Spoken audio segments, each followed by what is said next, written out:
যদি সেদিন রাতে শাপলার স্টেজে হযরত শেষ পর্যন্ত অবস্থান না করতেন, তাহলে আজকে আমরা শাপলার কথা বলার মতো মুখ আমাদের হয়তো থাকতো না। হযরত সেখানে ওযু করে স্টেজে উঠেছেন। হযরত চাইলে পারতেন, বারবার খবর এসেছে যে আপনি স্টেজ থেকে নেমে আসেন, গোলাগুলি হবে, দেখতেছেন লাইট বন্ধ হয়ে গিয়েছে, গোলাগুলি হচ্ছে, কিন্তু তারপরে স্টেজ থেকে নামেন নাই। বলছেন যে এরা সবাই তো রাসূলের মহব্বতে এখানে এসেছে, দুনিয়ার কোনো উদ্দেশ্যের জন্য এই শাপলা চত্বরে এই মানুষগুলো আসে নাই, শুধু একমাত্র আল্লাহ রাসূলের ভালোবাসায় এসেছে। এই মানুষগুলোকে রেখে আমি একা কোথায় চলে যাব? এদেরকে কার কাছে রেখে যাব? যে সুস্থ মানুষটা হেঁটে হেঁটে স্টেজে এসেছে, তারপর থেকে আর কখনো হাঁটার সে তৌফিক হয় নাই। এত জুলুম, এত নির্যাতন স্টিনুল্লাহ চালিয়েছে যে বর্ণনা করার মতো না। ডিবির কেশব চক্রবর্তী বারবার তখন বলেছে যে তোকে এমন ভাবে টর্চার করবো যে তুই আর দাঁড়াইতে পারবি না। সে রিমান্ডের পর থেকে এখনো কোনোদিন 5 ওয়াক্ত নামাজ দাঁড়িয়ে পড়তে পারি নাই। তো আল্লাহর কাছে জেলে প্রতিদিন দোয়ায় বলেছি, মালিক যে হাতে আর যে পায়ে এই জালেমরা বেড়িয়ার হ্যান্ডকাপ পড়িয়েছে, মালিক তুমি জাহান্নামের বেড়িয়ার হ্যান্ডকাপ পড়াইও না। আজকে সবচেয়ে বেশি মনে পড়তেছে আমাদেরকে, আমার কাছে, হয়তো আপনাদের কাছে মনে পড়ার কথা, আমাদের সবার হৃদয়ের স্পন্দন কায়েদে মিল্লাত আল্লামা জুনায়েদ বাবনগরীর কথা। আজকে যদি হযরত জীবিত থাকতেন অবশ্যই অনেক খুশি হইতেন এবং আমাদের জন্য সবচেয়ে বড় সাপোর্ট থাকতো হযরত।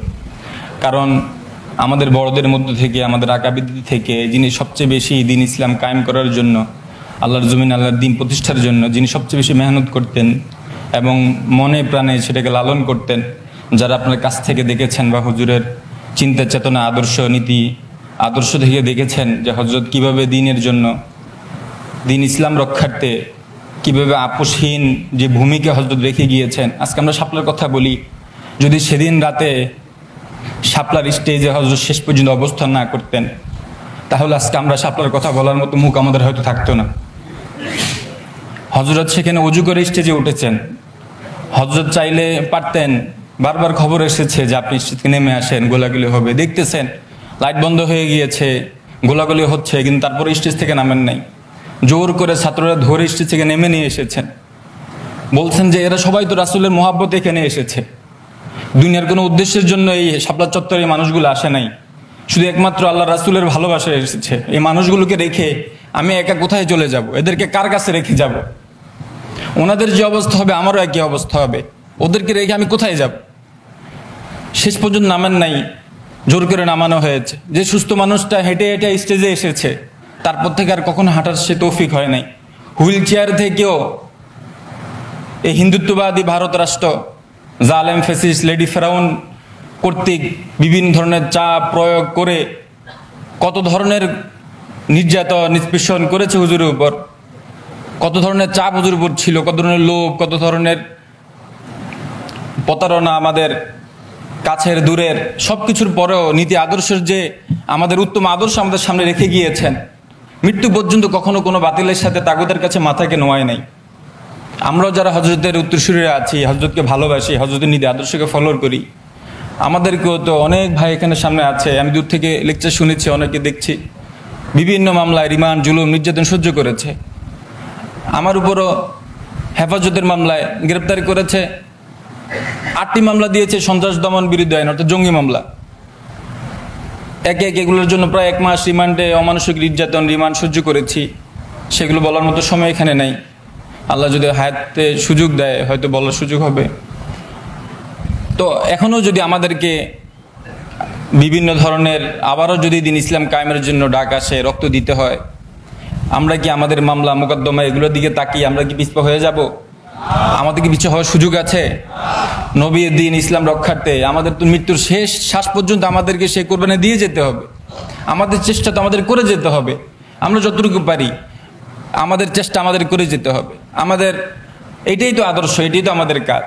তো আমি আপনাদের থেকে আশাবাদী থাকবো, আর আপনার কাছে দোয়া চাই আল্লাহ যেন পরিপূর্ণ সুস্থতার নিয়ামত দান করে। প্রতিদিন সকালে উঠলে মনে হয় যে আরেকটা দিন মনে হয় নতুন করে হায়াত পেয়েছি। প্রতি মুহূর্তে মনে হয় এখনই মনে হয় সময় শেষ। এত জুলুম, এত নির্যাতন স্টিনুল্লাহ চালিয়েছে যে বর্ণনা করার মতো না। ডিবির কেশব চক্রবর্তী বারবার তখন বলেছে যে তোকে এমনভাবে টর্চার করবো যে তুই আর দাঁড়াইতে পারবি না। আমাদের তো কোনো অপরাধ ছিল না, তারপরেও তারা তাদের এজেন্ডা বাস্তবায়নের জন্য বারবার বলেছি যে আমাদের কি অপরাধ একটা বলেন।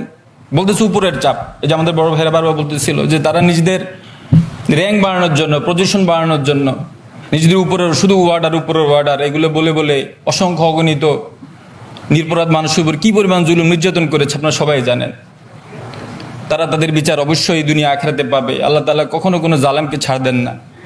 অবশ্যই আল্লাহ তাআলা তাদেরকে শাস্তি দিয়েছেন, আরও কঠিনতম কঠিন শাস্তি দিবেন। কিন্তু আমরা যারা মাজলুম আছি আমাদের কোনো লস নাই। হয়তো আমরা শারীরিক অসুস্থ, মামলা মোকদ্দমা জর্জরিত, এই যুবক মানুষ আজকে বৃদ্ধ হয়ে গিয়েছি, হাঁটতে পারি না, চলতে পারি না। সে রিমান্ডের পর থেকে এখনো কোনো দিন 5 ওয়াক্ত নামাজ দাঁড়িয়ে পড়তে পারি নাই। খুব কষ্ট লাগে যখন দেখি আমার থেকে বৃদ্ধরা দাঁড়িয়ে নামাজ পড়ে আর আমি বসে বসে নামাজ পড়ি। খুব লজ্জা লাগে নিজের কাছে।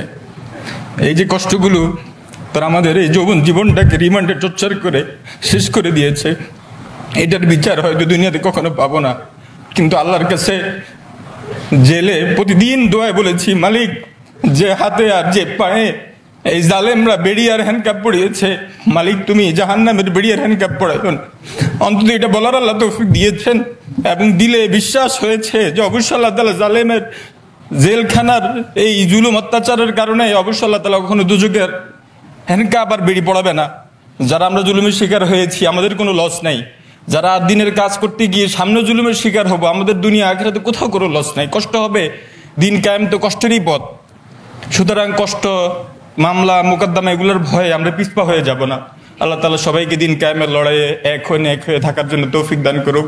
আমিন ওয়া আখিরু দাওয়ানা আলহামদুলিল্লাহি রাব্বিল আলামিন।